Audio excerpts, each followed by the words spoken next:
खूबसूरत बाग में 3 अच्छे दोस्त रहते थे, सीप, टमाटर और प्रोफेसर टरबूज। वो रोज एक साथ खेलते, हंसते और मजे करते। एक दिन वो सब दौड़ने का खेल खेल रहे थे।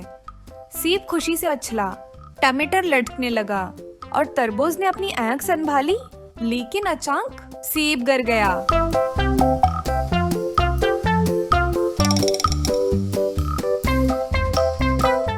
सीप के पत्ते पर खराश आ गई थी।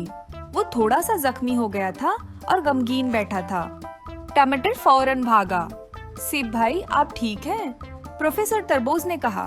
फिक्र न करो, हम तुम्हें अकेला नहीं छोड़ेंगे। टमाटर ने पानी पिलाया, तरबूज ने अपने पत्तों से पंखा बनाया। तीनों दोस्त बैठ गए और अल्फबे की पजल खेलने लगे। थोड़ी देर में सैप फिर से हंसने लगा। तुम दोनों मेरे सच्चे दोस्त हो, क्योंकि सच्चे दोस्त वो होते हैं जो सिर्फ हंसी में नहीं, दुख में भी साथ निभाते हैं। दोस्ती सिर्फ खुशी में नहीं, मुश्किल वक्त में पहचानी जाती है। अगली बार फिर मिलेंगे एक नई कहानी के साथ। तब तक खुश रहो, सीखते रहो और दोस्तों से मोहब्बत करो।